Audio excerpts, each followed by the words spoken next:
முத்தான முதற்கண் வணக்கத்தை தெரிவித்துக் கொள்கிறேன். சுதந்திர இயக்கத்துக்கும் என் முத்தான முதற்கண் வணக்கத்தை தெரிவித்துக் கொள்கிறேன். நான் பேச வந்துள்ள தலைவன் பெயரோ வீரபாண்டி கட்டபொம்மன். வீரபாண்டி கட்டபொம்மன் என்று சொன்னாலே ஒரு வசனம் தாங்க ஞாபகம் வரும். சொல்கிறேன், கேளுங்கள். இஸ்தி தீரை வரி வட்டி வானம் பொழுகிறது, பூமி விளைகிறது. என்னுடன் வயலுக்கு வந்தாய, ஏற்றம் எரித்தாய, களை பறித்தாய, கனிவான உயருக்கு கஞ்சி காயம் சுமந்தாயா, அல்லது அங்கு கொஞ்சி விளையாடும் எண்குல பெண்களுக்கு மஞ்சள் அரைத்து பணி புரிந்தாயா? இல்லை மாமனா மச்சானா மானங்கட்டவனே, எதற்கு கேட்கிற இஸ்தி, யார் கேட்கிற வட்டி என்று கேட்டார் வீரபாண்டி கட்டபொம்மன். வீரபாண்டி கட்டபொம்மன் தமிழகத்தில் பாஞ்சாலிக்குறிச்சி என்னும் கிராமத்தில் 1860ஆம் ஆண்டு ஜனவரி 3ஆம் தேதி பிறந்தார்.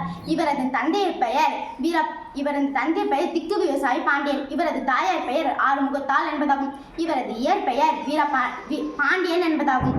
இவரது பாஞ்சாலிக்குறிச்சியின் 47வது மன்னராக இவரது 30 வயதில் பதவியேற்றார்.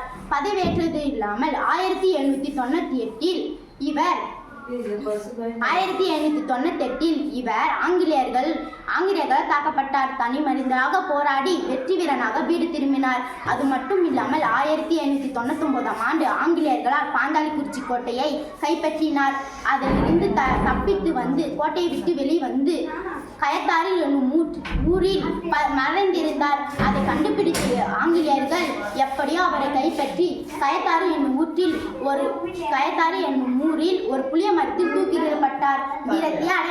வீரத்திய அடையாளமான வீரபாண்டியன் போற்றி நாமும் வணங்கும் என்று கூறி என் உரையை இதோடு முடித்துக் கொள்கிறேன். நான் பேச வாய்ப்பு தந்த சுதந்திர இயக்கத்துக்கும் என் நன்றியை கூறி விடைபெறுகிறேன். நன்றி.